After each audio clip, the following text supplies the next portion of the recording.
जय हिंद दोस्तों। तो चलिए वेक्टर का नेक्स्ट लेक्चर स्टार्ट किया जाए।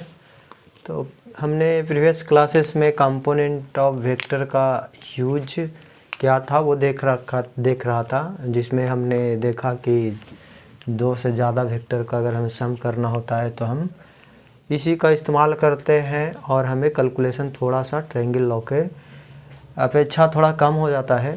तो इस चलते हम कंपोनेंट ऑफ वेक्टर का इस्तेमाल करते हैं। यानी सम करने के लिए वेक्टर अगर हमें दो वेक्टर या दो से ज़्यादा भी है तो अगर हमें सम करने की ज़रूरत आएगा तो हम कंपोनेंट फॉर्म का इस्तेमाल कर सकते हैं। सब्सट्रैक्शन भी अगर हमें करना हो तो कंपोनेंट फॉर्म का यूज कर सकते हैं, उसका हम सहारा ले सकते हैं। ठीक ना। तो देखिए एक दो हम सब्सट्रैक्शन का भी हम देख लेते हैं क्वेश्चन।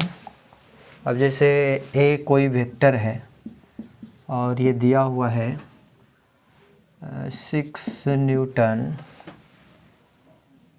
30 डिग्री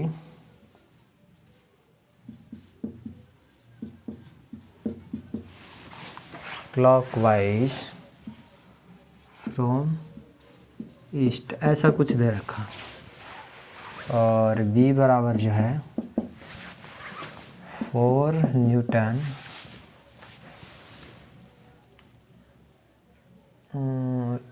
60 डिग्री या 30 डिग्री ही करते हैं।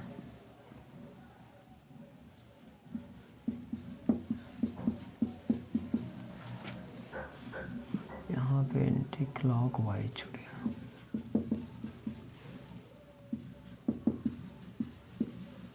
From north.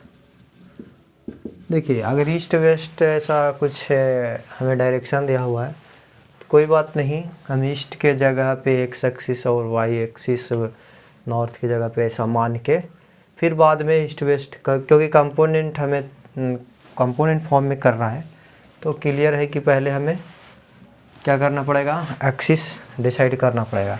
लेकिन चलो ठीक है, ये हम पहले इसको डायग्रामेटिकली बना लेते हैं। ये ईस्ट दिया हुआ है, ये नॉर्थ हो गया, ये वेस्ट हो गया, ये साउथ हो गया।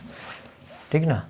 तो यहाँ से ए वेक्टर जो है हमारा 30 डिग्री एंटी क्लॉकवाइज ईस्ट से है, तो यानी ए वेक्टर जो है हमारा यहाँ पे समथिंग ऐसा कुछ होगा। ठीक। और यहाँ पे फाइंड कह रहा है, फाइंड क्वेश्चन तो दिए ही नहीं, फाइंड ए माइनस बी या बी माइनस से जो भी कहेगा कोई बात नहीं। बी वेक्टर जो दिया हुआ है देखिए 4 Newton 30 degree anti clockwise from north, तो इधर घूमेगा, क्लॉकवाइज रहता है इधर, यानी कि 30 डिग्री नॉर्थ से। और ये 4 न्यूटन है तो थोड़ा 6 से छोटा बनेगा, है ना। तो ये हो गया हमारा दूसरा वेक्टर। तो ये ए वेक्टर है ना, और ये 30 डिग्री का एंगल दिया हुआ, ये बी वेक्टर है और ये भी 30 डिग्री था। तो आप इसको कंपोनेंट फॉर्म से बनाइएगा तो इसी को एक्सिस मान लेते हैं, एक्स एक्सिस है ना, इसको बाई एक्सिस, क्योंकि एक्सिस खुद मानना ही है। और इधर माइनस एक्स एक्सिस और माइनस वाई एक्सिस हो जाएगा। ठीक है। तो हमें निकालना है a माइनस बी, तो ट्रायंगल लॉ का इस्तेमाल करके सिंपली वो निकाल सकते थे, है ना। इसको हम कह सकते थे a प्लस माइनस बी। तो पहले माइनस बी निकालते और ये माइनस बी हमारा किधर हो जाता, जस्ट इसके पीछे, है ना, ऐसा कुछ।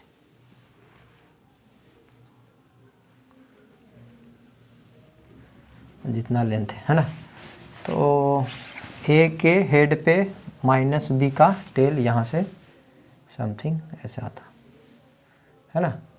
तो ये सपोज करो कि यहाँ पे इंटरसेक्ट। ठीक है। तो रिजल्ट जो होता हमारा ए के टेल से माइनस बी के हेड तक, तो ये ऐसे जाता। सही से अगर बनाते हैं तो ये हमारा रिजल्ट होता, इतना बराबर हम आर अगर ये माने तो ये हमारा रिजल्ट होता। तो डायग्रामेटिकल तो फिर इजीली हम रिप्रेजेंट कर सकते हैं। और फिर ट्रायंगल लॉ से ये 30 है तो ये 60 हो गया, ये 30 तो ये 60 हो जाएगा। तो एंगल बिटवीन वेक्टर्स जो हो गए हैं ये 90 डिग्री हो जाते है ना। ए और माइनस बी के बीच जो एंगल हो जाते हैं ये वाला, और ये 30 है और ये हमारा 60 होता क्योंकि ये 30 होता, तो 90 डिग्री हो जाता थीटा यहाँ पे। और आराम से ट्रायंगल लॉ का इस्तेमाल करते और क्लियर हो जाता हमारा, है ना। लेकिन हम कह रहे हैं कि हम कंपोनेंट फॉर्म से करना चाहेंगे। आप ट्रायंगल फॉर्म से भी ट्रायंगल लॉ से निकालेंगे और देखेंगे कि कंपोनेंट फॉर्म से भी वही आंसर आएगा, क्योंकि हम समेशन में कर चुके हैं। तो यहाँ पे हम बार बार वो दोनों रूल से हम नहीं देखेंगे, आप करिएगा खुद देखिएगा मिला के। हम कंपोनेंट फॉर्म का इस्तेमाल करेंगे पहले यहाँ। तो ठीक है, हमें कह रहा है ए और माइनस बी का सब्सट्रैक्शन। तो हम कहेंगे ए का पहले तो कंपोनेंट निकाल लीजिए, कंपोनेंट फॉर्म में निकाल लीजिए ए को। तो 6 न्यूटन ए का मैग्नीट्यूड, ए जो है 6 न्यूटन है और बी जो है 4 न्यूटन है। तो आप जानते हैं ए कॉस थीटा और एक्स जिससे एंगल दिया हुआ उसी से, है ना, वो फार्मूला आप जानते हैं। तो हम ए डायरेक्ट 6 न्यूटन रखे हैं और यहाँ से कॉस 30 है, एक्स एक्सिस के साथ 30 डिग्री बनाए हुए, डायरेक्शन आई हो गया, पॉजिटिव एक्स एक्सिस से ही है, और प्लस बाई हमारा 6 न्यूटन साइन 30 हो जाएगा, क्योंकि हम दूसरा का एंगल यूज कर रहे हैं, एक्स एक्सिस को बाई में यूज कर रहे हैं इसीलिए, और इसका जे ही होगा। तो ये कितना हो गया, ये 1/√3/2 यानी 3√3 न्यूटन आई प्लस 3 न्यूटन जे। बी जो हो गया हमारा, बी को कंपोनेंट फॉर्म में तोड़े, ये बी है हमारा, और ये क्या हो गया 4 न्यूटन कॉस, नहीं ये साइन होगा, क्योंकि ये देखिए ये बाई के साथ एंगल दिया हुआ है। अगर हम 30 डिग्री यूज करेंगे तो साइन 30 करेंगे, और देखिए ये माइनस एक्स एक्सिस के लॉन्ग जाएगा ये इसका कंपोनेंट, तो ये माइनस आई हो जाएगा, और प्लस 4 न्यूटन कॉस 30 हो जाएगा, क्योंकि इसके साथ 30 ही बनाया है और ये पॉजिटिव में है इसीलिए जे हो जाएगा। और ये हो गया 2 न्यूटन, माइनस आ जाएगा इधर, माइनस आप यहाँ लिख सकते हैं, और ये प्लस 2√3 न्यूटन जे। तो ये और भी हमको आ गया, हमको कह रहा है आर बराबर जो है वो है ए माइनस बी, दोनों का वैल्यू बस पुट कर दीजिए in the form of component. तो यहाँ से ए का जो वैल्यू आया कितना है 3√3 न्यूटन आई प्लस 3 न्यूटन जे, और माइनस ये फार्मूला वाला जो भी यहाँ माइनस का रख, तो माइनस हमने यहाँ दिया, कंपोनेंट में वैल्यू पुट कर देना है यहाँ से -2 न्यूटन आई प्लस 2√3 न्यूटन जे। ठीक है, तो यहाँ से हो गया 3√3 न्यूटन आई प्लस 3 न्यूटन जे, ये माइनस माइनस प्लस हो गया 2 न्यूटन आई माइनस 2√3 न्यूटन जे, है ना। तो आई वाला के साथ आई जुट जाएगा, है ना। कभी कहाँ इसको लिख दें, ये दोनों आई है और ये आई है, तो इसका समथिंग 8 पॉइंट कुछ आएगा, है ना, 8 पॉइंट कुछ आएगा। 3 का कितना होता है 1.7 ना, तो 8 पॉइंट कुछ, हाँ 6 पॉइंट समथिंग आए, या 6 से भी कुछ कम आएगा, 5 पॉइंट कुछ आएगा। तो ये इसका कुछ वैल्यू आएगा, ये इरेशनल है, रेशनल है तो जुटेगा ही नहीं, तो ऐसे ही लिख देते हैं। तो हमारा आर जो हो गया, आर जो हो गया हमारा वो हो गया 3√3, इसको पहले आप कैलकुलेट कर लीजिएगा तो आ जाएगा, प्लस 2 न्यूटन आई प्लस जे वाला, ये ऐसे इतना घट रहा है है ना, यानी 3 माइनस 2√3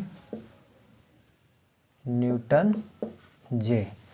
तो ये इसका कुछ समथिंग वैल्यू आएगा, ये x हो गया, x कंपोनेंट का मैग्नीट्यूड, ये y कंपोनेंट का मैग्नीट्यूड। ये अगर रेशनल को अगर ये 1.7 से गुना करके देखिए कितना आता है, तो 1.7 ही हम रख के कर लेते हैं। 1.7 गुना 2, 7 गुना 14.3 हो गया ना, तो ये नेगेटिव आएगा और ये तो पॉजिटिव है ही। √3 + 2 इसको भी आप कर सकते हैं 3 से, यहाँ पे अगर करेंगे तो 7 और ये 3 2 5 पॉइंट लगभग ये हो गया 5.4 है ना, 5.1 हाँ। और न्यूटन आई माइनस ये आ जाएगा, इसको में से ये घटाई, क्योंकि ये आया था हमारा 3.4 आया था, है ना, तो ये 0.4 न्यूटन जे। तो कहने का मतलब हमारा ये हुआ कि रिजल्ट का जो x कंपोनेंट है वो पॉजिटिव i में है और y कंपोनेंट जो है नेगेटिव j में है। तो अगर हम यहाँ डायग्रामेटिकली बनाएं तो ऐसा कुछ x कंपोनेंट 5.1 लगभग 5 मान सकते हैं और ये पॉजिटिव में ही है, तो ये हो गया। और जे जो है बहुत कम है इसके रिस्पेक्ट में, छोटा सा एकदम, मान के चलो इतना ही है ना। तो रिजल्ट इसी के बीच में आएगा। आप एग्जैक्ट बनाना चाहते हैं, ये एक्स कंपोनेंट होता है और ये वाई है, तो यहाँ पे इसको पैरेलली आप शिफ्ट करेंगे। वेक्टर है तो वेक्टर फॉर्म में लिखेंगे जो वैल्यू है उसका, ठीक। तो रिजल्ट जो देगा ऐसा कुछ, और ये छोटा थोड़ा सा बनेगा क्योंकि 0.4, तो ऐसा कुछ रिजल्ट आएगा, है ना। तो ये एंगल, और ये ऐसा ही आएगा, थोड़ा हमने बड़ा यहाँ पे बनाया है इस चलते ये ऐसा है, लेकिन अब एंगल प्रॉपर निकालिएगा तो ये एंगल और ये एंगल सेम ही आएगा, दोनों मेथड से निकालिएगा तो ठीक है। तो यही रिजल्ट है। यहाँ पे हम कह सकते हैं कि एक्स हमारा समथिंग, एक्स जो है, एक्स कंपोनेंट जो है यहाँ से ऐसा कुछ जाएगा और वाई कंपोनेंट ऐसा कुछ जाएगा, ठीक है। तो ये हो गया वाई कंपोनेंट नीचे की ओर छोटा सा और एक्स कंपोनेंट, ठीक है। तो हम सब्सट्रैक्शन भी हम कर सकते हैं, ये कंपोनेंट फॉर्म में है, आप इसको रियल फॉर्म में भी निकाल सकते हैं। आर का मैग्नीट्यूड निकाल लेंगे, है ना, रियल फॉर्म में आप निकाल सकते हैं। आर का मैग्नीट्यूड कर लेंगे, ये एक्स का स्क्वायर प्लस वाई का स्क्वायर, और एंगल ये थीटा, ये अगर निकालना चाहते हैं, एक्स से निकालना चाहते हैं, अल्फ़ा ये निकालना चाहते हैं, ये तो अल्फ़ा बराबर हो जाएगा tan इनवर्स, चूँकि हम एक्स से निकाल रहे हैं तो वाई बटा एक्स, और वाई का वैल्यू 0. तो tan इनवर्स 0.4 बटा 5.1, माइनस आप समझ रहे हैं, माइनस बस ये बताएगा कि निगेटिव एक्स एक्सिस, तो ये tan इनवर्स 4/15 1 ये एंगल हो गया, और ये आपका मैग्नीट्यूड हो गया। तो रिजल्ट अगर आप रियल फॉर्म में लिखेंगे तो समथिंग ये हो जाएगा 5.1 न्यूटन के स्क्वायर प्लस 0.4 न्यूटन के स्क्वायर, है ना। और डायरेक्शन में कहिएगा tan इनवर्स 4 इतना degree from positive x axis, या हम कह सकते हैं क्लॉकवाइज, पहले फ्रॉम पॉजिटिव एक्स एक्सिस, ठीक है। तो रियल फॉर्म में भी आप बता सकते हैं ऐसा कुछ, इसको सोल्व करिएगा कुछ वैल्यू आएगा। और ये कंपोनेंट दोनों सही है, क्वेश्चन में अगर कंपोनेंट फॉर्म में आंसर दिया हुआ है तो ये इतना ही छोड़ देंगे, नहीं तो रियल फॉर्म में दिया हुआ होगा तो हम उसको सोल्व करेंगे, क्लियर है। तो सब्सट्रैक्शन भी हम कंपोनेंट फॉर्म का इस्तेमाल करके कर सकते हैं। और आप ये ट्रायंगल लॉ से भी कर सकते हैं। 2 से ज़्यादा अगर रहता a माइनस बी माइनस सी ऐसा कुछ, तो ये फॉर्म हमको ईजी होता करने में। ठीक है, तो अब कुछ क्वेश्चंस है वो देखेंगे, ठीक ना। उसके बाद हम देखेंगे पोजीशन ऑफ वेक्टर, उसके बाद हमारा प्रोडक्ट ऑफ वेक्टर, और फिर ये लगभग ख़त्म हो जाएगा। ठीक है, वेक्टर ख़त्म हो जाएगा तो मैकेनिक्स स्टार्ट करेंगे। और बहुत ही मैकेनिक्स जो बहुत ही इंटरेस्टिंग चैप्टर है और उसका क्वेश्चन बनाने में बहुत आनंद आएगा। थ्योरी बहुत कम है मैकेनिक्स में, थ्योरी बहुत कम है और क्वेश्चन बहुत ज़्यादा है। ठीक है, तो कुछ क्वेश्चन आइए इसमें कर लेते हैं और हम पढ़ देंगे, बाकी आप उतार लीजिएगा, उसके बाद सोल्व करने का कोशिश आप भी कीजिए और हम यहाँ पे आपको सोल्व करके दिखाएंगे क्वेश्चन। हाँ, आपने 2 डायमेंशनल पढ़ा, अब 3 डायमेंशनल में सेम ही होगा। ठीक ना, जैसे 2 डायमेंशन में हमने जोड़ा कंपोनेंट फॉर्म का इस्तेमाल करके, उसी तरीके से 3 डायमेंशन में बस एक और एक्सिस जुट जाएगा उसमें। ठीक है, अब बाकी सब सेम चीज़ ही होगा और वहाँ पे एंगल हर एक एक्सिस से निकालेंगे, रियल फॉर्म में करना होगा लास्टली तो। लेकिन सब्सट्रैक्शन आई जे के फॉर्म में आप 3 कंपोनेंट में निकालिएगा, जितना भी वेक्टर होंगे और फिर उसको सिंपली ऐड कर देंगे। सेम डायरेक्शन वाला या सेम जो एक्स एक्सिस का है तो वो जुटेगा वाई के साथ, वाई वाला जुट जाएगा जेड के साथ, क्योंकि उसका डायरेक्शन सेम होता है। तो वेक्टर को जब सेम डायरेक्शन होता है तो वेरी इजीली जोड़ सकते हैं, है ना। सिंपल जोड़ हो जाता है, फिर उसका सिंपल समेशन हो जाता है। तो क्वेश्चन नंबर 1 है, दिए हुए है vector a is equal to 0.8i plus 0.5j plus ck, find the value of c so that a will be an unit vector. ठीक है, तो वेक्टर है a जो एक वेक्टर है, क्वेश्चन है ये, आप सोल्व करिए। हमने तो पढ़ दिया, आप अपना सोल्व करिए, हम यहाँ पे सोल्व करेंगे। a वेक्टर है जिसका जो वैल्यू दिया हुआ 0.8i है प्लस 0.5j है प्लस ck है, और आगे कह रहा है कि find the value of so that a will be an unit vector. a जो है एक यूनिट वेक्टर हो, इसके लिए c का अब वैल्यू निकालिए। तो c का वैल्यू निकालने के लिए आप क्या करते हैं कि चूँकि हमको दे रखा है कि a एक यूनिट वेक्टर है, तो यूनिट वेक्टर का हम प्रॉपर्टी लगाएंगे, और यूनिट वेक्टर का प्रॉपर्टी जानते हैं कि magnitude of unit vector equal to 1। Clear है। अब इस प्रॉपर्टी का हम सिंपली यूज करेंगे, और चूँकि हमको a का वैल्यू दिया हुआ है तो और कंपोनेंट फॉर्म में दिया हुआ है, तो इससे भी हम a का मैग्नीट्यूड निकाल सकते हैं। यहाँ पे x जो हो गया 0.8, y जो हो गया 0.5, z जो हो गया c। तो यहाँ से अगर a निकालते या मैग्नीट्यूड ऑफ a, तो आप जानते थे x square plus Y square plus Z square, है ना।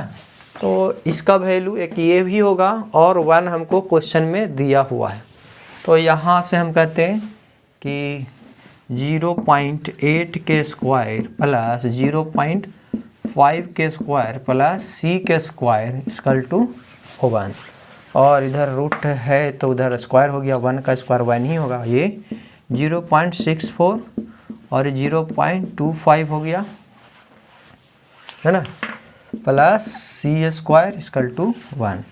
ये जुट गया, कितना हो गया 0.89 है ना, ठीक है, plus c square equal to 1।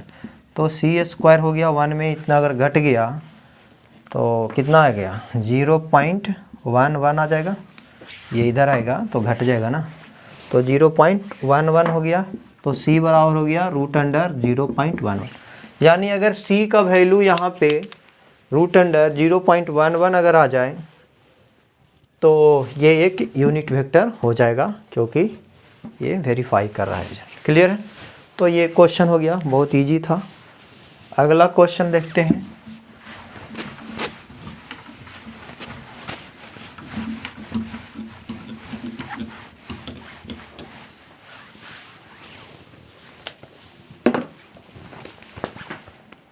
अगला एक क्वेश्चन तो ये पहले ही हमने करा चुका है। अब ये क्वेश्चन है, हम पढ़ देते हैं, आप बनाइए इसको। If a vector having magnitude of 30 unit and it make equal angle with x by z axis, then find x component of the vector and the angle between vector and x axis. यानी question हमारा जो है, आप बनाइए उसको। कह रहा है कि कोई वेक्टर है, सपोज करो कि ये कोई वेक्टर है और इसका जो मैग्नीट्यूड है वो दे रखा है कितना, 30 यूनिट्स दिया हुआ है, ठीक ना। ये 30 दिया हुआ है कि ये का मैग्नीट्यूड है जो 30 दिया हुआ है, ठीक। और क्या है इसमें, और एक चीज़ और कह रहा है कि ए जो है अल्फ़ा बीटा और ये गामा जो एंगल बनाता था, याद करिए, एक्स एक्सिस वाई एक्सिस और जेड एक्सिस से जो एंगल हमने लिया था, अल्फ़ा बीटा गामा, और ये तीनों इक्वल है। ये बोल रहा है कि alpha equal to beta equal to gamma. तो 3 वेरिएबल ना लेकर करके तीनों की जगह हम एक वेरिएबल थीटा हम मान लेते हैं, यानी अल्फ़ा बीटा गामा तीनों एक ही हैं और वो थीटा हम मान लें, ठीक।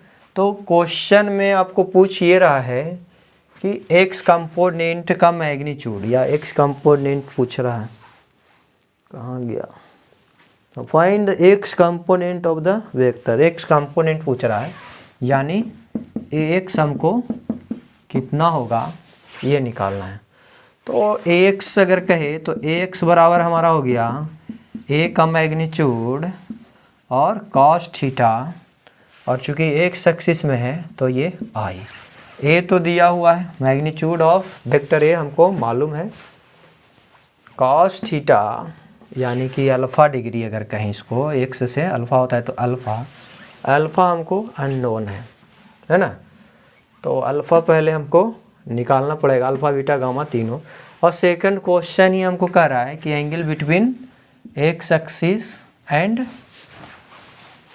ए वेक्टर। तो पहले हम अल्फ़ा ही क्यों ना निकाल लें, है ना। तो हम प्रीवियस क्लासेस में हमने देखा है एक वैल्यू जो आया था, cos square alpha plus cos square beta plus cos square gamma equal to 1। ये हमने प्रीवियस क्लासेस में देखा है। आप अगर नहीं पढ़े हैं पिछले क्लास का लेक्चर तो देखिए, तभी ये समझ में आएगा, ठीक। चूँकि तीनों बराबर है, थीटा है, तो हम इसके जगह पे थीटा ले सकते हैं।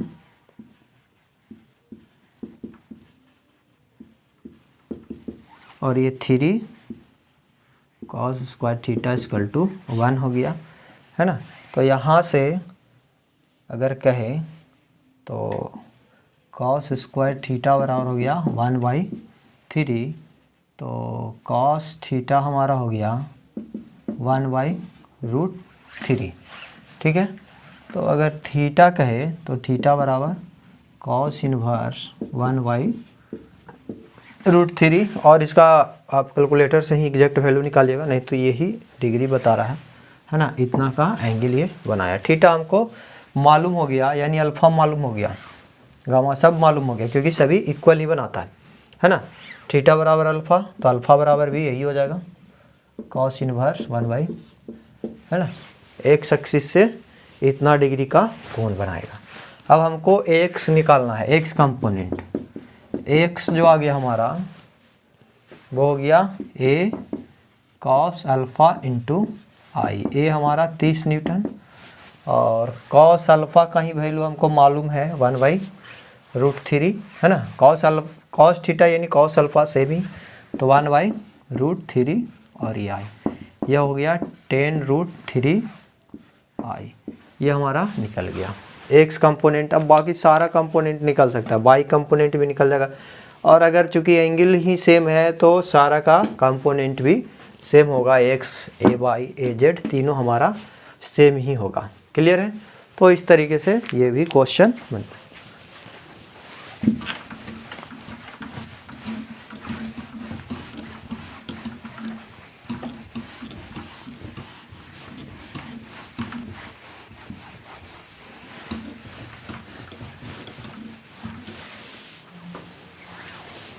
आगे कुछ और क्वेश्चन है क्या इसमें, देख लेते हैं।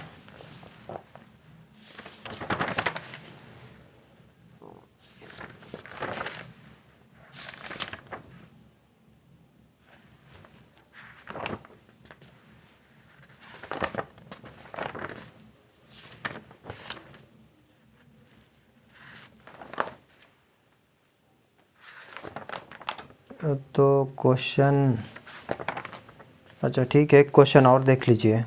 ए force F equal to 8I plus 6J newton is acting on the particle, then find the magnitude and direction of the force. ये भी एक क्वेश्चन देख लीजिए, वेक्टर से ही रिलेटेड है। एक फोर्स है जो दिया हुआ है और वो फोर्स जो है वो दे रखा है कि 10I प्लस 6J, नहीं 8I plus 6J, 8I plus 6J। और ये न्यूटन चूँकि फोर्स है तो इसका यूनिट न्यूटन दे रखा है। ठीक है,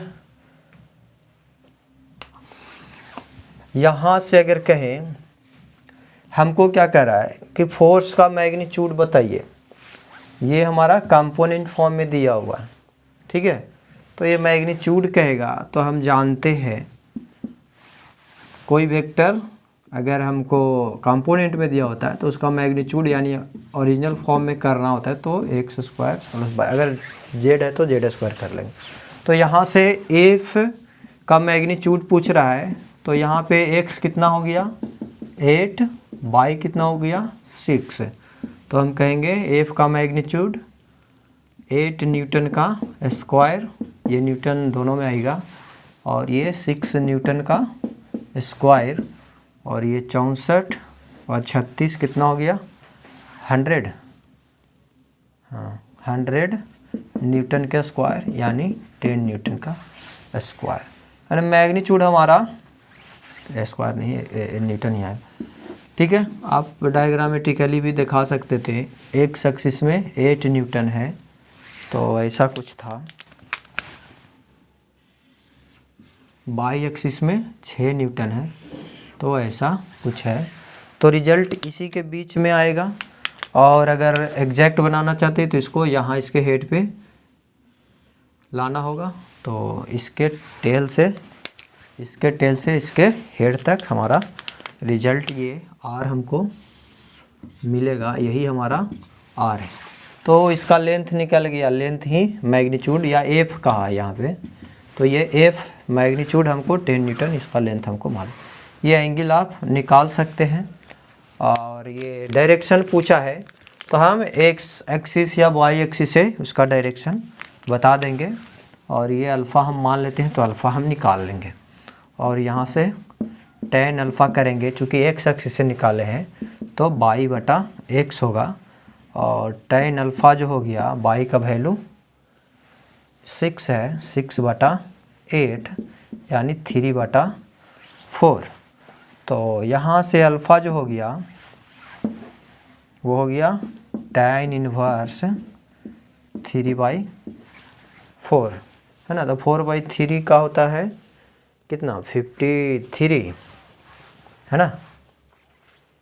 तो अगर हम 22 से निकालते तो ये 53 आता है, तो ये कितना हो जाता है 27, लगभग ये 27 डिग्री आ जाएगा। ठीक है, तो डायरेक्शन अगर कहता है डायरेक्शन ऑफ फोर्स वो हो जाता कितना 27 डिग्री एंटी क्लॉकवाइज एक्स से है ना। तो कहते हैं anti clock wise from x axis, है ना। तो ये मैग्नीट्यूड भी निकल गया, डायरेक्शन भी हमको मालूम हो गया। यानी वेक्टर फोर्स ही हमको पूछ रहा था रियल फॉर्म में, मैग्नीट्यूड फॉर्म में दे रखा था फोर्स का और उसको रियल फॉर्म में पूछ रहा था, दोनों पूछ ही रहा है तो आपको दोनों निकालना ही है। फाइनली हम वेक्टर को भी ऐसे लिख सकते थे कि रियल फॉर्म में, यानी 10 न्यूटन और direction 27 degree anti clock wise from x axis. Clear है। तो वेक्टर का दोनों हमको पूछ रहा था तो हम रियल फॉर्म में वेक्टर को निकाल दिए। क्लियर है, दोनों हमको निकल गया। तो ऐसा क्वेश्चंस हमको रहेगा और आप आराम से बना सकते हैं, है ना। पूछ सकता है कि वेक्टर को कंपोनेंट फॉर्म में दे देगा और मैग्नीट्यूड सिर्फ पूछ लेगा, या सिंपली डायरेक्शन ही सिर्फ पूछ लेता तो हम ये वाला सिर्फ लिख लेते। ठीक है, निकाल सकते थे बहुत ईजिली। तो ठीक है, आज के लिए इतना ही। अगले क्लास में पोजीशन वेक्टर देखेंगे और फिर प्रोडक्ट हमारा बच जाएगा, तो वेक्टर समाप्त और फिर मैकेनिक्स स्टार्ट करेंगे। ठीक है, तो वीडियो को ज़्यादा से ज़्यादा शेयर ज़रूर करिए ताकि सभी बच्चों को इसका लाभ मिल सके और एक बेहतरीन क्लास का आनंद उठा सके वो भी, और फिजिक्स, रियल फिजिक्स का क्या मायने होता है वो समझ सके। ठीक है, तो आइए सभी मिल कर के राज फिजिक्स सेंटर के इस यूट्यूब चैनल को ज्वाइन करें और बेहतरीन पढ़ाई के लिए आपको ये एक प्लेटफॉर्म है। ठीक है, धन्यवाद, मिलते हैं नेक्स्ट वीडियो।